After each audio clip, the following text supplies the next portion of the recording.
E vamos abrir a palavra do nosso Senhor em Lucas capítulo 13.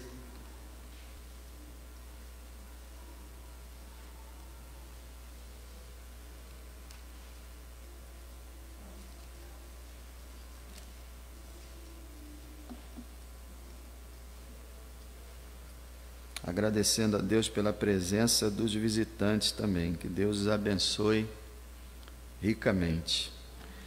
Lucas 13, nós paramos na semana passada, por volta assim do versículo 27, e hoje nós vamos dar continuidade a esse texto, já de início respondendo uma pergunta que paira sobre a mente de milhões e milhões de pessoas que ontem foram aos cemitérios em todo o mundo, né?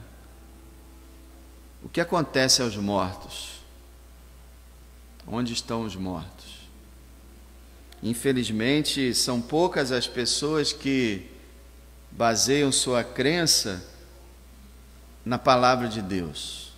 A maioria baseia sua crença naquilo que aprendeu de seus pais, ou naquilo que aprenderam em qualquer lugar, ou até mesmo aquilo que eles acham que é o certo.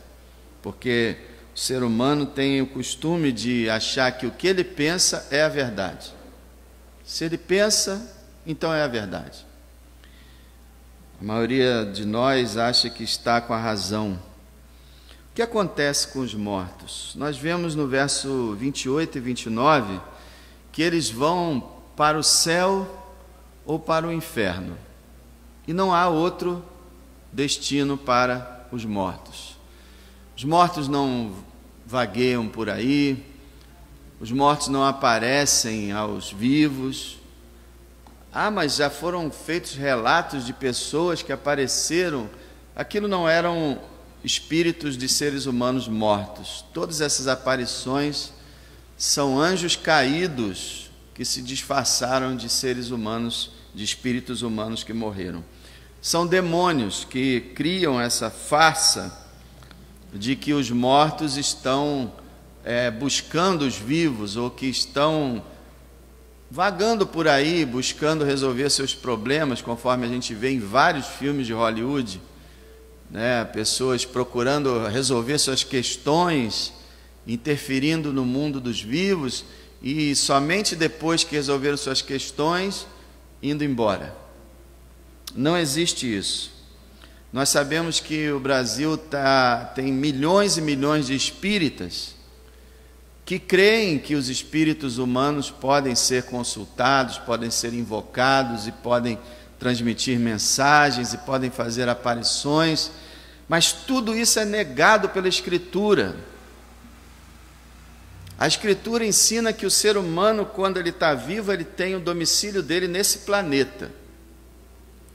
Não existe um ser humano em carne, a não ser o nosso Salvador, fora desse planeta. Todos em carne estão nesse planeta. E quando desencarnam, vão para o céu ou para o inferno. E quando Jesus vier, o céu só vai se ampliar para os novos céus e nova terra, e o inferno vai se ampliar para o lago de fogo.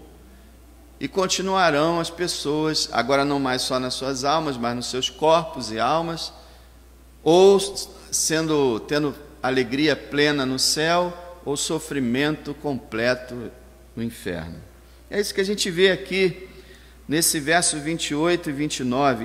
Inclusive o verso 28 é muito curioso, porque ele apresenta as duas realidades.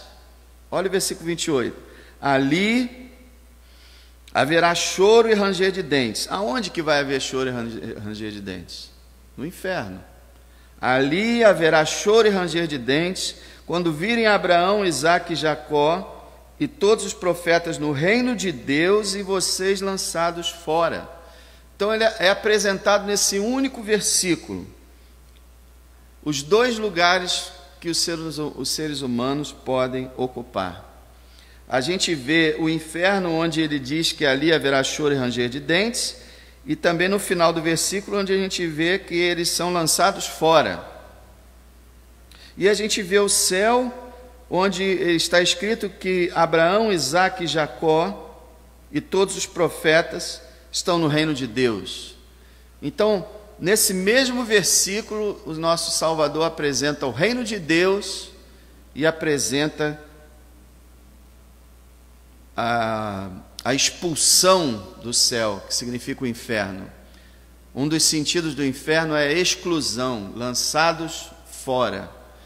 Um dos sofrimentos do inferno é que a pessoa não poderá ter a felicidade daqueles que estarão no céu.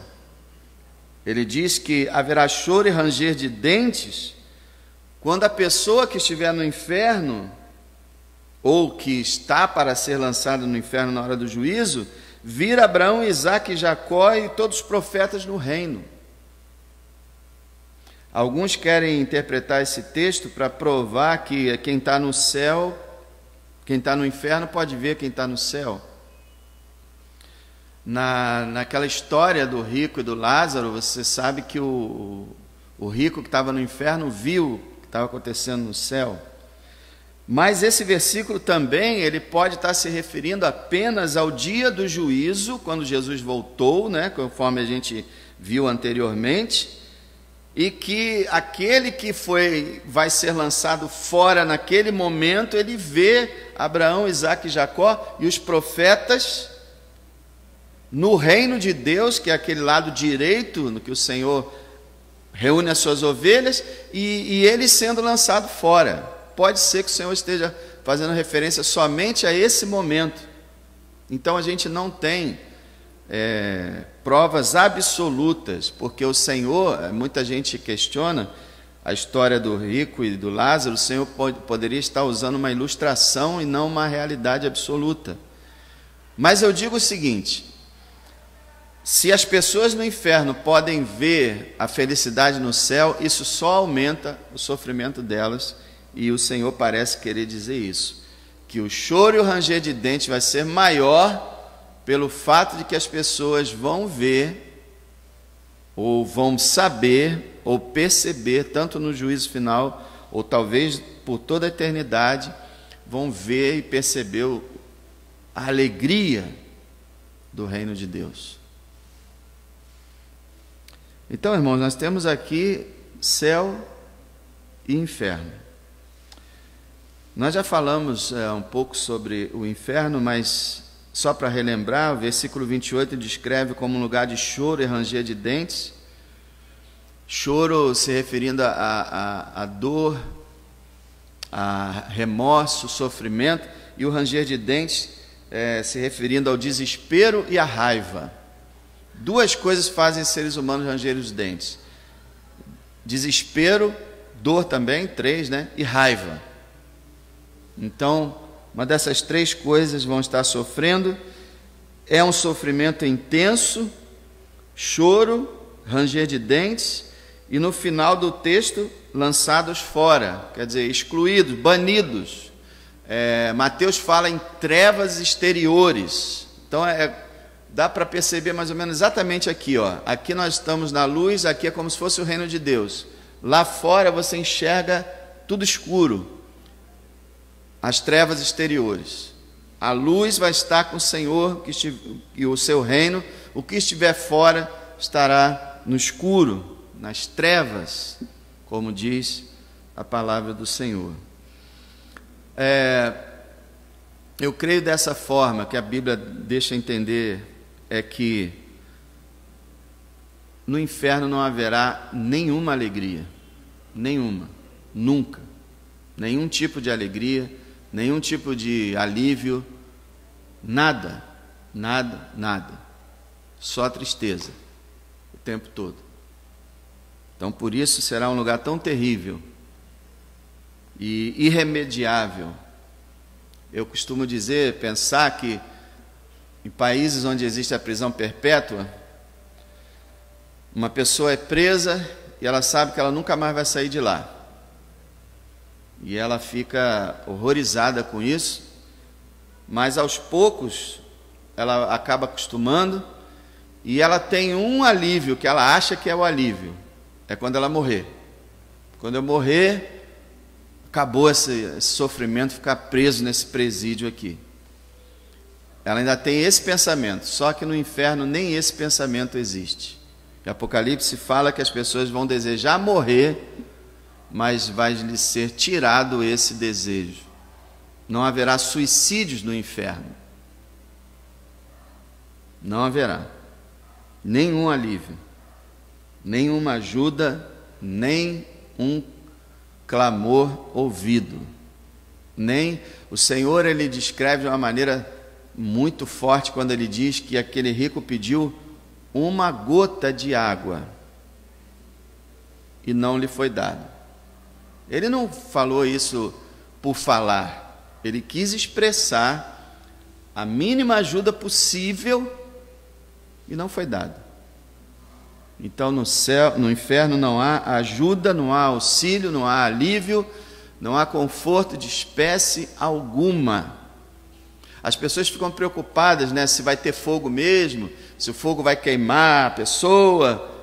Olha, fogo queimando uma pessoa nem se compara com essas coisas que eu estou falando. O sofrimento na alma, o sofrimento mental vai ser extremamente pior do que qualquer fogo queimando. Então não é sobre fogo que a gente tem que se preocupar, mas é com a escuridão, a expulsão, a total presença de qualquer benefício divino, de qualquer alívio, de qualquer mudança, para todo sempre. Isso é inferno. Não tem como descrever, irmãos, o que é o inferno. Tanto que o Senhor Jesus, a própria Bíblia, descreve das maneiras mais terríveis possíveis, mas assim como o céu está além do nosso entendimento, além da nossa imaginação, assim também o inferno. Não se tem como medir ou como avaliar o sofrimento daquele que não estiver no reino de Deus. E, irmão, você pode falar assim, rapaz, mas isso é horrível, não é? Isso é terrível de se pensar. Não, devíamos pensar sempre nisso, porque isso nos levaria a falar de Cristo para os outros. Por que a igreja hoje está tão calada? A igreja não está mais evangelizando praticamente, porque a igreja perdeu a noção do inferno. Hoje a igreja se ilude pensando que de uma forma ou de outra vai parar todo mundo no céu. Ou alguns que ensinam que Deus vai destruir as almas, vai desfazer os seres, que não vai ter uma punição eterna, ele vai simplesmente dizer: morram ímpios e eles vão deixar de existir. Não é assim que a Bíblia ensina. Então, irmãos, esse é o inferno. Agora, o outro lugar que a pessoa pode ir depois da morte é o céu. E ele também representa o céu, falando sobre, no verso 28, falando sobre Abraão, Isaque e Jacó e todos os profetas no reino de Deus. Ele chama o céu de reino de Deus aqui. E ele coloca pessoas, assim, de alta qualidade, vamos dizer assim, nesse reino de Deus. Abraão, Isaque e Jacó, servos de Deus, junto com todos os profetas. São as pessoas que vão estar no céu.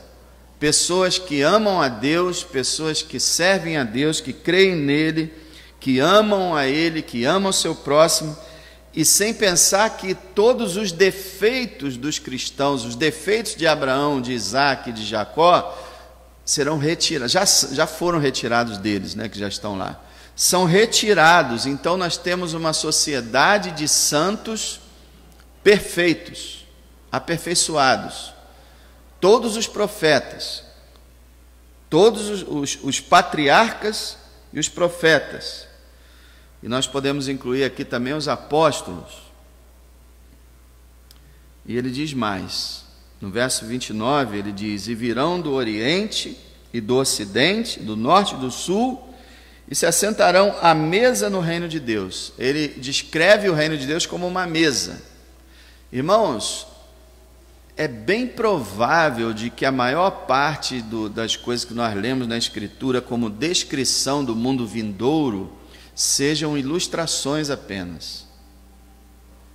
É bem capaz, talvez não sei, mas é bem capaz. A maioria dos estudiosos acreditam que o Espírito de Deus, tentando comunicar uma ideia do que é o céu, colocou coisas que aos nossos olhos na terra são preciosos, como ruas de ouro, a fonte da água da vida, a árvore da vida, e também aqui um grande banquete. O reino de Deus é comparado a um grande banquete, porque no mundo oriental daquela época, o ápice, né, da comunhão de uma sociedade, uma família de amigos, era uma refeição.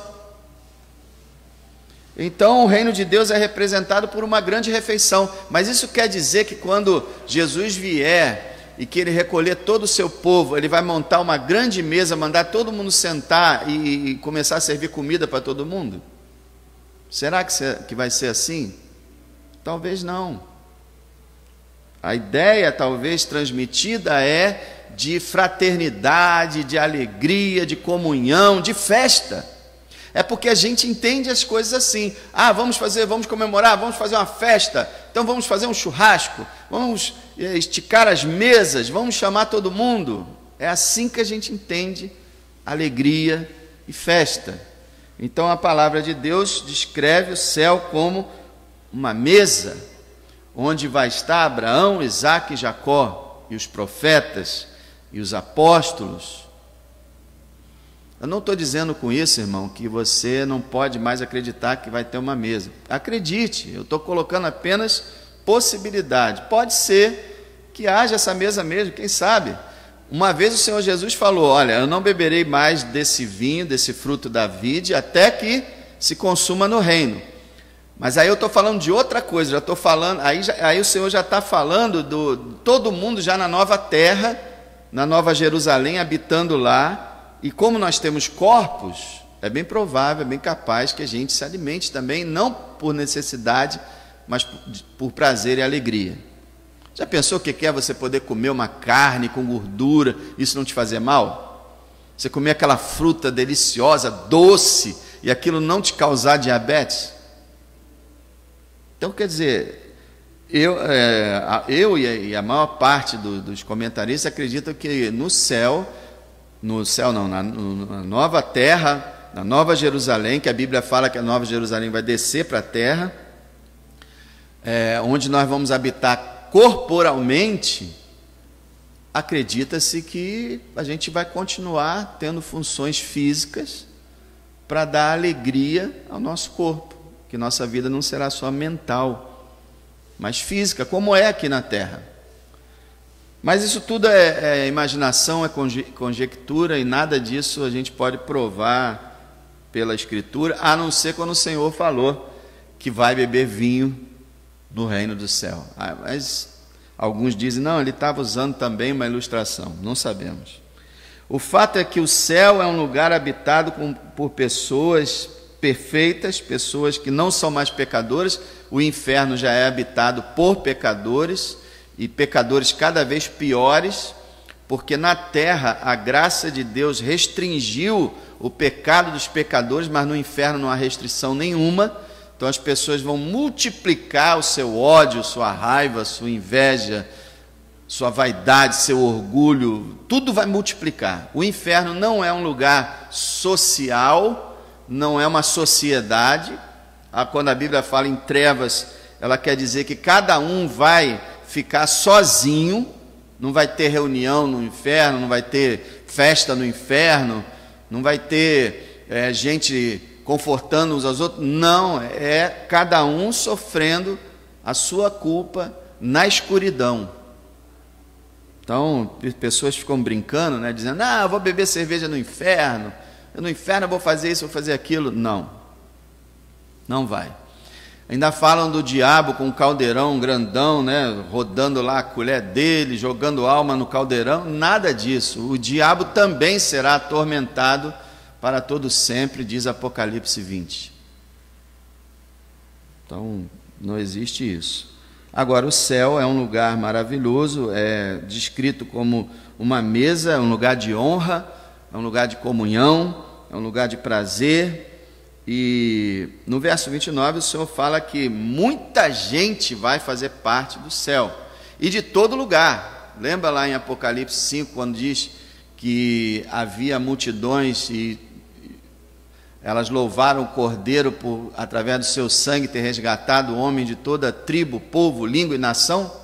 Quer dizer, gente de toda parte virá e se assentará na mesa do reino de Deus. Isso para a gente parece uma coisa normal. Irmão, quando você estiver lendo a Bíblia, primeira coisa, quando você for interpretar a Bíblia, primeiro você tem que procurar saber qual o sentido primário do texto. Isso é, quando o texto foi escrito, para quem foi escrito e com qual sentido foi escrito.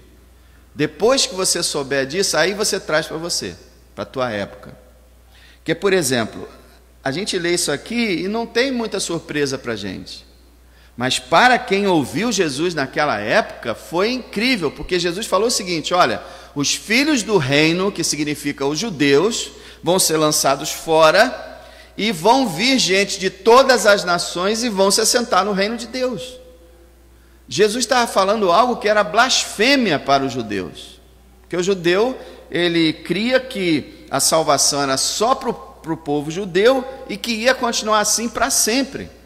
Só que depois que Jesus vem, o evangelho se expande, ele abre a salvação para todos os povos. Na verdade, irmãos, a salvação sempre pôde ser para todos os povos. A questão é que Israel é que tinha revelação, e Israel não tinha muito contato com o exterior. Mas para onde Israel ia, principalmente por causa dos cativeiros, eles foram se espalhando pelo mundo, e onde eles chegavam, eles transmitiam a fé deles, e aquela pessoa que cresce na fé dos judeus do Velho Testamento era salva, não importando a nação da pessoa. Então, pessoas de outras nações foram salvas na época do Velho Testamento. Por exemplo, a rainha de Sabá, ela foi salva vendo a sabedoria de Salomão. O Senhor Jesus fala isso. Então, mas quando chega o Senhor Jesus, ele amplia isso, paga o preço pela salvação de todos os pecadores que creem, e o evangelho é espalhado, de modo que hoje existe gente salva de praticamente todas as nações. Então o Senhor estava falando aqui uma grande novidade. Vão vir gente de todas as nações e vão se assentar com Abraão, Isaque e Jacó. Notaram uma coisa interessante aqui? Existem teólogos hoje, e pastores e pregadores, que ensinam que o povo judeu é um e os cristãos é outro povo. Que havia uma dispensação lá no Velho, uma dispensação no Novo, e que são dois povos diferentes e distintos. Mas a Bíblia diz que sempre houve um único meio de salvação. Sempre foi pela graça, sempre foi pela fé em Cristo, ou no Cristo que veio, ou no Cristo que vem, sempre houve. E nunca houve essa distinção de povos desde que a pessoa cresce no Senhor. Você nota aqui que ele diz que virão pessoas de todas as nações. Essas pessoas são de onde? De todas as nações. Então elas são o quê? Gentios, não é? Estrangeiros. E elas vão se assentar com quem? Com judeus. Abraão, Isaque e Jacó, e os profetas. Então não há distinção. Todos os servos de Deus verdadeiros do Velho Testamento são nossos irmãos, e haverá um povo só. E há um povo só, na verdade, hoje, e haverá um povo quando Jesus vier e recolher. Ele diz que ele vai separar as ovelhas para o lado direito. Ele não falou, vou separar as ovelhas de Israel e as ovelhas dos gentios. Não, vou separar as ovelhas. É um povo só. Não é, o Israel lá no Velho Testamento e a igreja no Novo são dois povos distintos. Não. Eu e você vamos nos assentar na mesa com Abraão, Isaque e Jacó. E eles são nossos irmãos. E foram salvos pelo mesmo sangue, o sangue do nosso Salvador. Agora, o que o Senhor nos ensina, irmãos, é que haverá muitas surpresas. Muitas surpresas. Olha o versículo 30. E eis que derradeiros há que serão os primeiros, e primeiros há que serão os derradeiros. Ele já anunciou um pouco as surpresas quando ele fala, principalmente no livro de Mateus, ele fala: os filhos do reino vão ficar de fora e os gentios vão ser salvos. Isso já foi uma surpresa extraordinária, porque o judeu, ele achava que ele já era salvo por nascimento. É o mesmo erro hoje de muitos evangélicos. Eu nasci numa família crente, está tudo bem, já estou salvo. Não. Então, haverá surpresas. Por quê? Não só gentios vão ser salvos e judeus vão se perder, mas o que dá a entender primeiros serão últimos, últimos serão primeiros, é que nós vamos ter grandes surpresas. Nós vamos encontrar naquele dia, ou no céu, quando nós entrarmos lá, ou quando Jesus vier, nós vamos encontrar pessoas que a gente nunca conheceu na igreja. Pessoas que nunca viveram na igreja, mas que no dia final da sua morte receberam o Senhor, antes da sua morte. Nós não somos salvos pelas obras, mas pela fé. Então nós vamos encontrar pessoas que não foram membros de igreja no céu. Não foi o caso daquele ladrão que Jesus levou para o céu naquele dia? Ele foi membro da igreja? Não. Ele era um ladrão, um criminoso, e vivia no pecado. Mas no último momento da vida dele, ele disse: Senhor, lembra de mim quando entrares no teu reino. E o Senhor disse: hoje estarás comigo no paraíso. Então, vai haver muita gente que a gente nem imaginava no céu. Outra coisa, a gente vai ver aquele irmão, de repente, que a gente nem achava que ele era irmão, por tão fraco que ele era, mas ele vai estar no céu, porque é a fé que salva, não é uma fé forte, é a fé que salva. E a Bíblia fala que existem pessoas que são doentes na fé, que são fracos na fé. O apóstolo Paulo fala sobre isso. Então, há crentes que são tão fracos que você olha, parece que ele é ímpio, porque tem uma atitude que você olha assim: misericórdia. Mas se ele tem a fé genuína, a gente vai encontrar ele no céu. E pelo contrário, a gente não vai encontrar no céu, às vezes, grandes pregadores de sucesso no mundo todo, pastores, teólogos, celebridades, cantores gospel, pessoas que falavam em línguas, que profetizavam, que faziam... O Senhor fala em Mateus 7.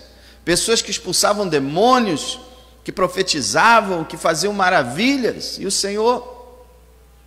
Vocês não conheço vocês não vão entrar. Vocês viviam no pecado. Porque a gente pensa que viver no pecado é só causar escândalo, né? Mas existe muita gente que vive em pecado secreto. Eu falei já com vocês sobre isso. Um homem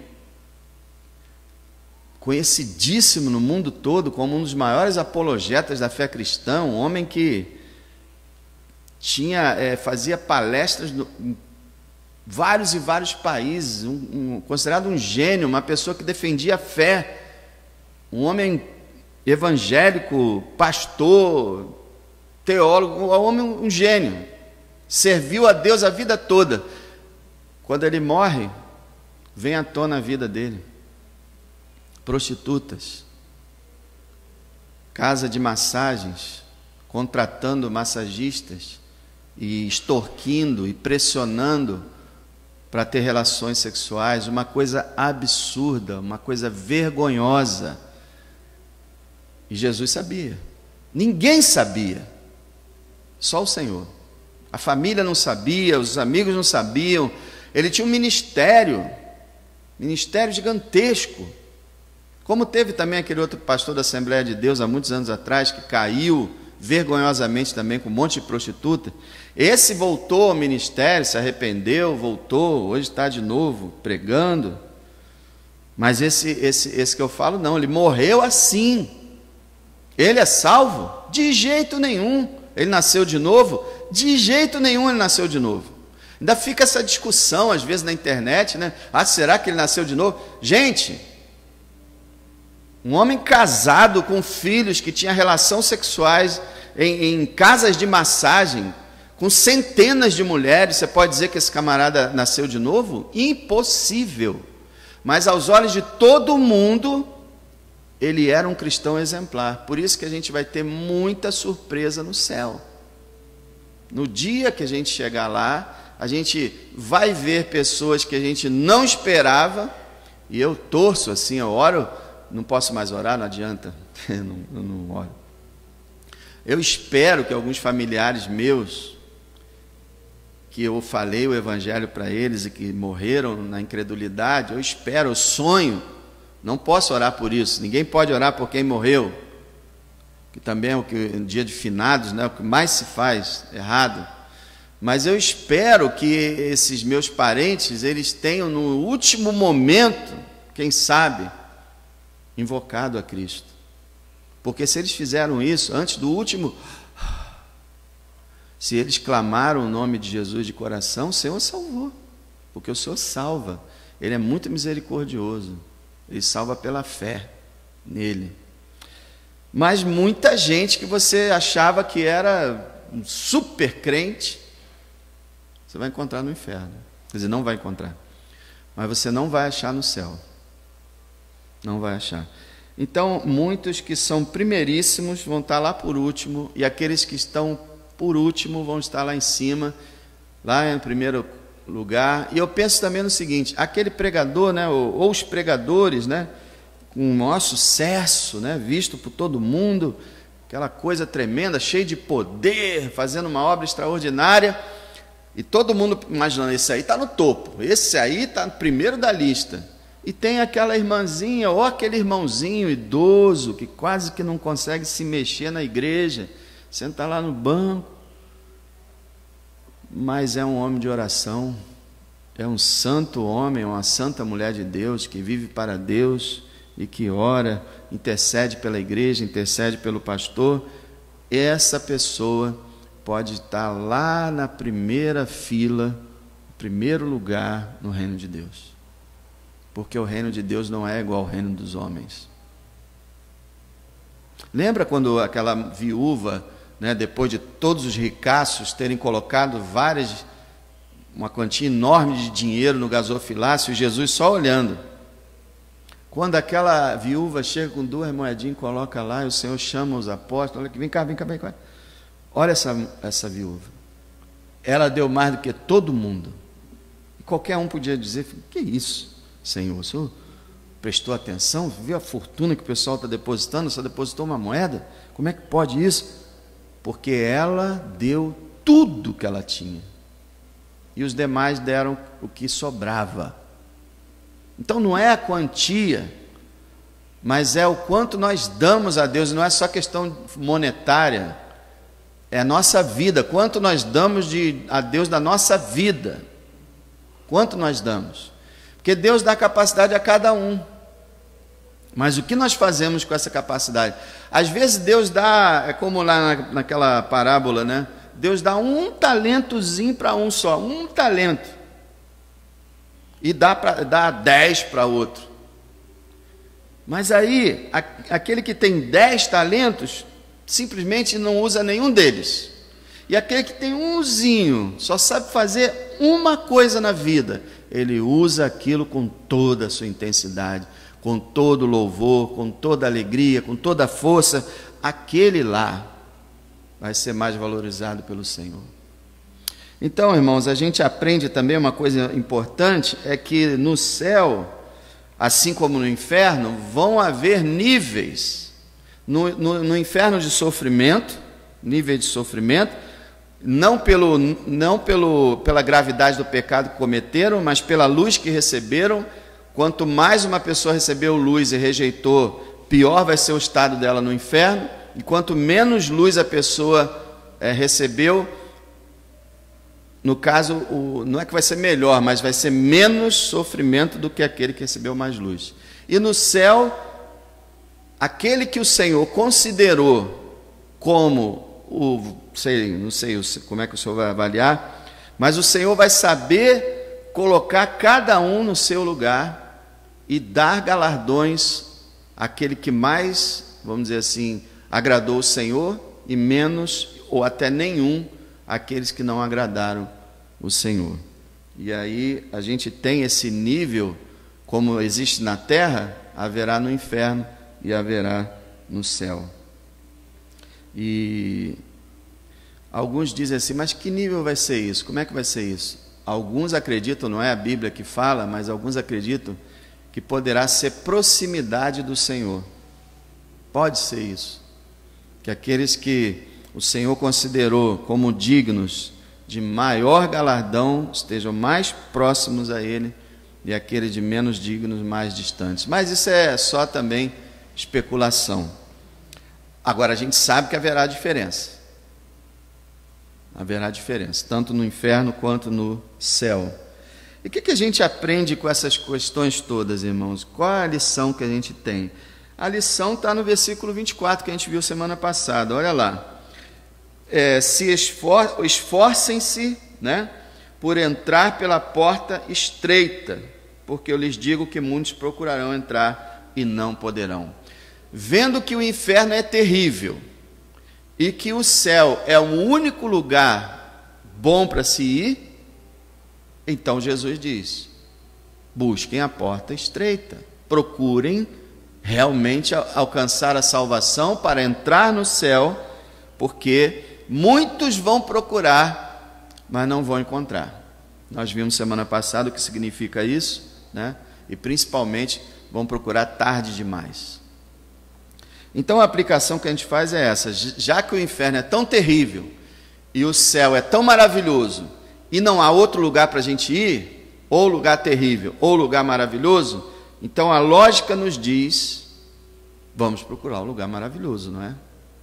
Então vamos nos esforçar para realmente sermos verdadeiros cristãos. Não é que a gente vai ser salvo pelo esforço ou pela obra, mas esse se esforçar do Senhor aqui, Ele está dizendo: procure sua salvação, procure a certeza da sua salvação, saiba que Cristo está em você, que realmente você tem a vida eterna. Isso é o mais importante dessa passagem. Agora, irmãos, no versículo 31 a 35, nós temos aí a maldade do homem e a bondade de Cristo. A gente vê nessa passagem, 31 a 35.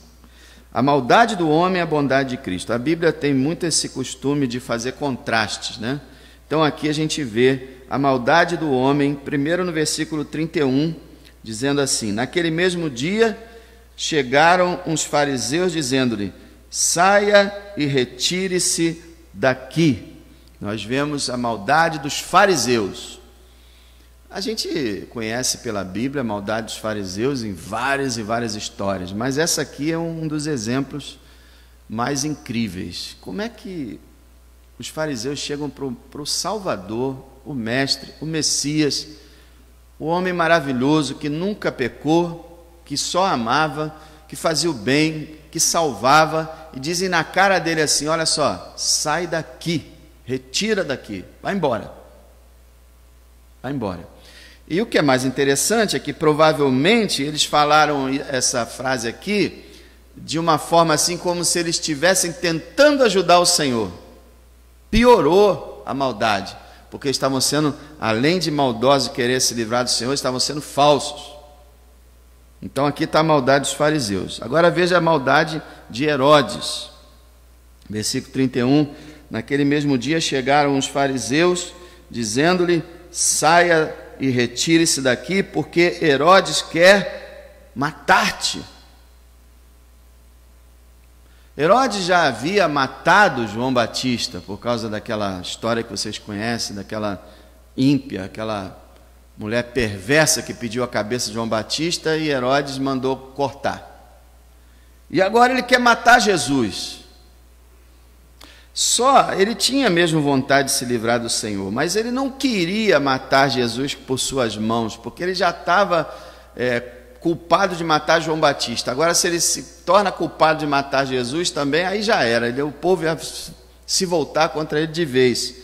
Na verdade, ele se une aos fariseus para fazer essa ameaça a Jesus, para botar medo em Jesus, para ver se Jesus sai do território dele.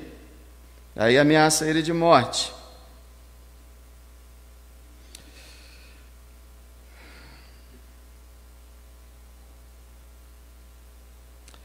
Saia daqui, porque Herodes quer te matar. Agora, irmãos, olha só a maldade dos habitantes de Jerusalém. Olha o versículo 33. Importa, porém, caminhar hoje, amanhã, no dia seguinte, para que não suceda que morra um profeta fora de Jerusalém. Jerusalém, Jerusalém, que matas os profetas e apedrejas os que te são enviados. Olha a maldade de Jerusalém. E isso aqui não é só Jerusalém. Jerusalém era a sede do povo de Israel. Mas era o povo israelita como um todo, estava praticamente nesse desejo de realmente se livrar dos profetas e se livrar até de Jesus. Por que eles sempre fizeram isso? Porque eles sempre amaram o pecado e os profetas condenavam o pecado. O próprio Jesus condenava também o pecado e eles rejeitavam Jesus. E ele diz que Jerusalém mata e apedreja os profetas que são enviados. Eles fizeram isso sempre. E aí o Senhor fala, olha, não pode morrer um profeta fora de Jerusalém. Que morra um profeta em Jerusalém, porque essa já é a característica da cidade. E quando a gente lembra que Jerusalém é a cidade, ou era a cidade do grande rei, era a cidade que Deus havia escolhido para ser o centro do seu trono na terra. E Jerusalém e o povo de Israel rejeitou o Senhor de uma maneira perversa, a ponto de matá-lo. Vocês sabem que Jerusalém matou o Messias e nunca mais ficou em paz. Antes mesmo da vinda do Senhor, Jerusalém já havia sido destruída uma vez. Depois do Senhor, ela foi destruída no ano 70 pelo general Tito, 40 anos depois dessas palavras aqui. E aí ela começou a ser destruída. Olha, eu não sei quantas vezes Jerusalém, eu teria que fazer uma pesquisa, mas Jerusalém foi destruída várias vezes. Várias vezes. E hoje Jerusalém é um lugar de conflito, de perigo, de divisão, de tristeza, de guerra e de ódio. Tudo porque eles não reconheceram o príncipe da paz. A maldade do ser humano, a maldade dos fariseus, a maldade de Herodes e dos habitantes de Jerusalém. Mas agora a gente vai ver a bondade de Cristo. A bondade de Cristo. Primeiro nós vemos a bondade dele no fato dele estar indo para morrer nas mãos de homens perversos. Lembra que eu tenho falado que todos esses capítulos falam do retorno, a última viagem de Jesus da Galiléia para Jerusalém? Isso levou meses. Ele indo da Galiléia em direção a Jerusalém para chegar lá e morrer. Seria a última vez que ele veria Jerusalém, que ele entraria lá e morreria. E olha o que ele fala no verso 32. Ele respondeu: ide ou vão e falem àquela raposa. Jesus chama Herodes de raposa. Dois sentidos pode haver. As pessoas dizem que ele quer dizer sobre o quanto Herodes era pequeno e insignificante diante dele, Jesus. E olha que Herodes era o rei da época, da Galiléia. E ele teria dito, olha, diga aquele, é como hoje a gente falaria assim, diga aquele inseto, porque aquele homem comparado com o rei dos reis não era nada. Mas é provável que esse não seja o sentido, provável mesmo que a raposa seja no sentido da esperteza, da sagacidade, da astúcia de Herodes, assim como o diabo também é assim. Raposa é conhecida pela sua inteligência, pela sua malandragem, pela sua esperteza, né? A raposa. Então, fala com aquele astuto, né? Fala com ele: eis que eu expulso demônios, efetuo curas, hoje e amanhã, e no terceiro dia sou consumado. Importa, porém, caminhar hoje, amanhã e no dia seguinte, para que não suceda que morra um profeta fora de Jerusalém. Sabe o que Jesus está dizendo? Fala para Herodes que eu é que mando na história. Eu estou caminhando, e eu vou continuar caminhando, eu vou continuar fazendo milagres, e no momento que eu quiser, eu vou entrar naquela cidade, e eu vou dar a minha vida voluntariamente. Não por causa de Herodes ou por causa de Pilatos, mas eu estou controlando todas as coisas, junto com meu Pai. Ele está afirmando a soberania dele. E ele está afirmando a bondade dele, o amor dele, porque ele está indo para morrer. E ele está dizendo, é como se os fariseus disseram assim: olha, Herodes vai matar você, hein? É como se ele dissesse assim: não, na verdade será Pilatos. Os judeus vão me entregar, Pilatos vai me matar, mas eu estou indo para isso. E aí a gente vê a coragem dele, te vê o amor dele, a persistência dele, a perseverança dele, a garra dele, a valentia dele. Meus irmãos, nunca pensem em Jesus como uma pessoa afeminada. Ele era um homem com H maiúsculo, varonil, um homem de verdade. Você vê que ele não tem, como a gente diz no popular, ele não tem papas na língua. O Senhor fala o que tem que falar. Ele fala a verdade, ele não bajula ninguém. Até os inimigos dele disseram isso: mestre, nós sabemos que o Senhor fala sempre a verdade, que o Senhor não bajula ninguém, mas fala o que é justo. Era como ele era. Vem os fariseus: mestre, olha, foge, Herodes quer te matar. Olha, vai lá e fala para aquela raposa que eu estou caminhando no meu caminho. Estou no controle junto com meu Pai, estou fazendo a vontade do meu Pai, estou indo e vou me entregar lá, e vou morrer lá. Eu não temo a morte, eu não estou preocupado com a morte. Eu vou dar a minha vida pelos pecadores. E aí você fica vendo a bondade de Cristo, porque ele está indo para morrer por pecadores como Herodes e como os fariseus. Vocês já repararam na Bíblia que os sacerdotes, que também faziam mais parte dos escribas do que dos fariseus, mas eram os líderes religiosos, eles tramaram e condenaram o Senhor e entregaram a Pilatos? Vocês já leram no capítulo, se eu não me engano, capítulo 6 de Atos, que fala que grande parte dos sacerdotes obedecia à fé cristã? Então o Senhor Jesus pode ter morrido para pessoas que o assassinaram, que votaram no seu assassinato, na sua execução como criminoso. E ele deu a vida por eles. Eu gosto de um pregador antigo que ele na sua imaginação, né, ele colocava Jesus, depois da ressurreição, conversando com Pedro, e você sabe que Jesus falou assim: vão por todo mundo, prega o evangelho a toda criatura, né? Então Jesus, ele coloca isso como uma ilustração, não é que a Bíblia fala, mas uma ilustração que Jesus teria dito para Pedro: Pedro, vai lá dizer para aquele sacerdote que eu derramei meu sangue por ele. Conta para aquele fariseu, vai lá e anuncia a Pilatos, diga lá para aquela... E ele começava a apontar os vários inimigos que Jesus, que tinham contra Jesus, a inimizade, e ele falava: vai lá falar para eles que eu abri um caminho para a salvação deles. Jesus não tinha inimigos. Judas, eu sempre digo, Judas, se ele não tivesse se desesperado e sido tão usado por Satanás que ele perdeu toda a esperança e foi se matar, se ele, em vez de ir se matar, ele dobrasse o seu joelho e pedisse a misericórdia de Jesus Cristo, ele o salvaria. porque Pedro também cometeu um pecado vergonhoso ao dizer que não conhecia Jesus.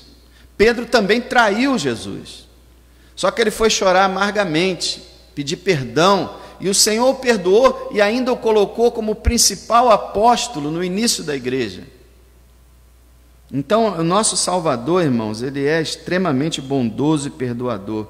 E a gente vê a sua bondade no fato de que ele está sempre buscando o homem. Não diz a palavra, Lucas 19:10, que ele veio buscar e salvar o que se havia perdido? Olha o verso 34. Jerusalém não é uma cidade perversa? Mas olha o verso 34. Jerusalém, Jerusalém, que matas os profetas e apedrejas os que te são enviados. Qual seria a lógica agora do que Jesus poderia falar? Lançarei todos vocês no inferno por toda a eternidade. Não seria isso? Faria sentido. Jerusalém, Jerusalém, você que mata sempre os profetas, vou condenar vocês ao inferno eternamente. Olha só o que ele fala.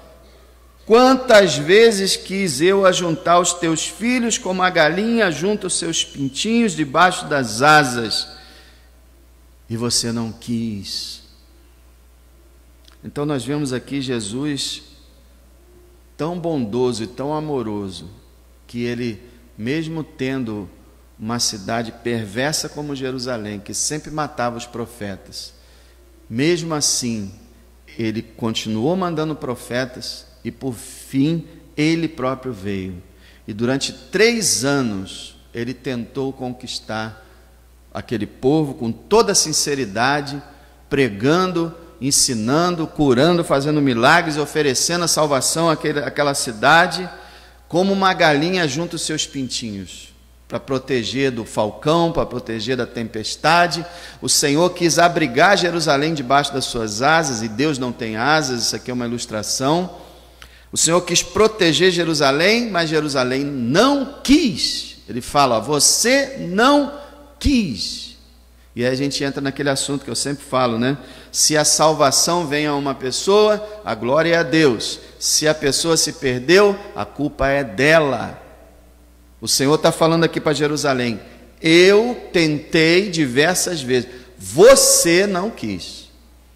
E isso pode se dizer a qualquer alma que não se converte. Ah, não, é porque Deus não atuou, porque Deus não... Olha só, existem esses dois lados. Deus atua para salvar, sim, mas o homem é responsável por arrepender e crer. E na verdade, cada um que vai para o inferno, foi para o inferno porque não quis. Porque a Bíblia diz que todo aquele que quiser realmente salvação será salvo. Então nós vemos a bondade de Cristo. Agora, qual é a consequência de você andar na maldade, rejeitando Cristo, negar a sua bondade, o seu amor? Qual é a consequência? Olha o verso 35. Eis que a sua casa se lhes deixará deserta, e em verdade lhes digo que não me verão até que venha o tempo em que digam, bendito aquele que vem em nome do Senhor. Eis que essa cidade, essa nação ficará deserta. Isso aconteceu literalmente em determinadas situações, fisicamente, literalmente, a cidade ficou deserta, depois de destruída, mas isso aqui se fala principalmente da condição espiritual de Israel. Israel hoje é uma das nações mais prósperas do mundo, mas é um povo apóstata, é um povo que nunca recebeu o Messias verdadeiro e que está aguardando o Messias falso. E vem o povo evangélico moderno de hoje dizer que esse povo é o povo de Deus. Israel foi o povo de Deus. Eu sei que tem pessoas que acreditam que no final ainda vão se converter. Isso é baseado em um versículo da Bíblia que é muito discutido. Tem pessoas que entendem aquele versículo de forma espiritual e outros literal e nacional. Mas o fato é que, mesmo que Deus ainda tenha um plano com Israel, atualmente os israelitas estão todos perecendo, fora os pouquíssimos que aceitaram Jesus como Messias.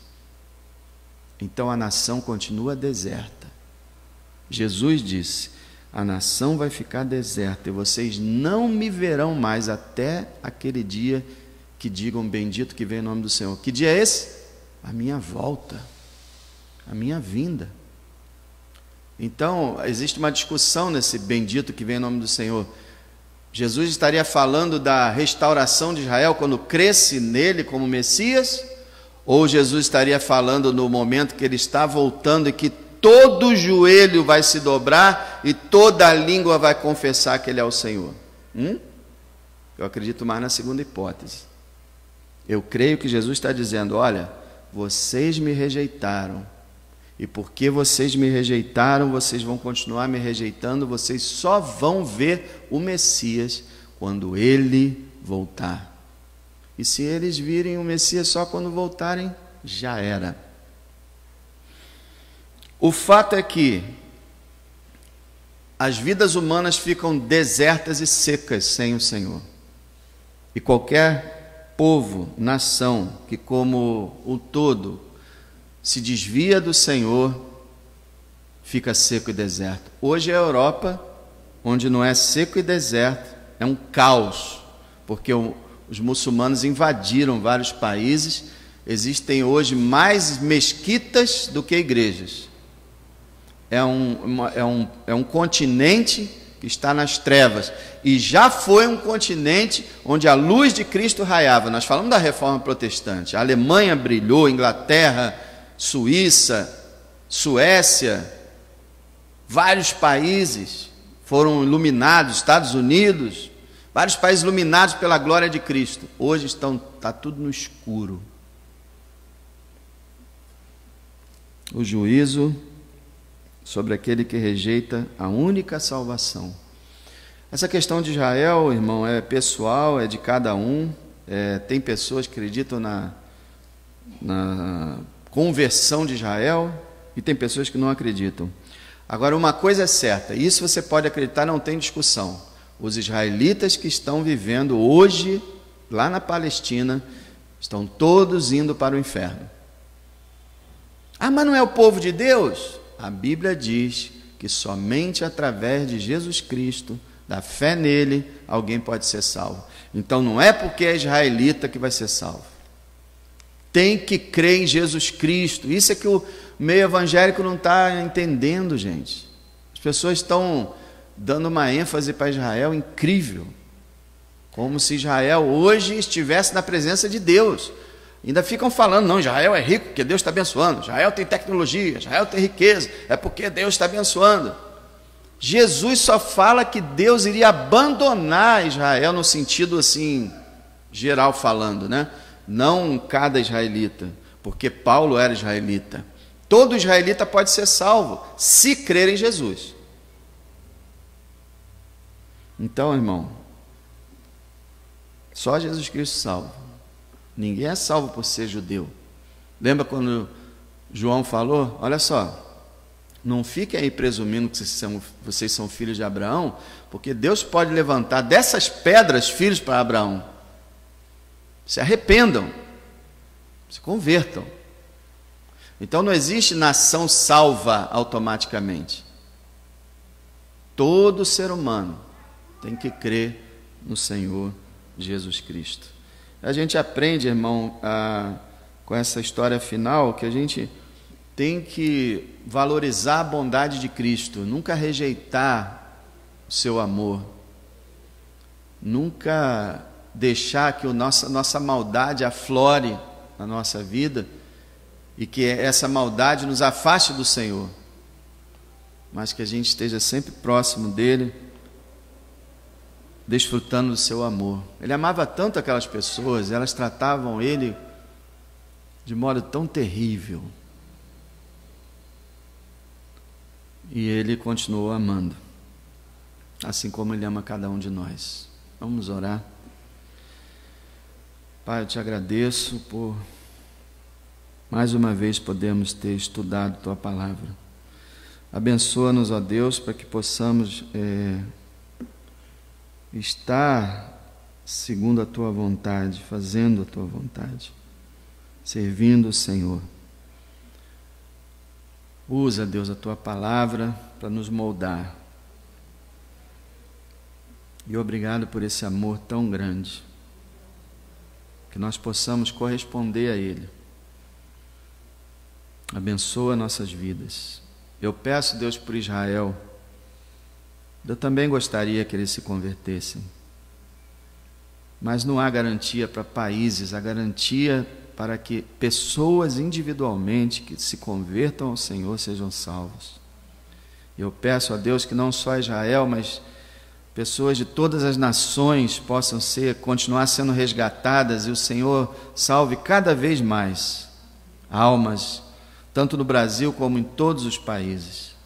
E que aquele dia venha, aquele dia em que nós vamos todos dizer: bendito o Rei que vem em nome do Senhor.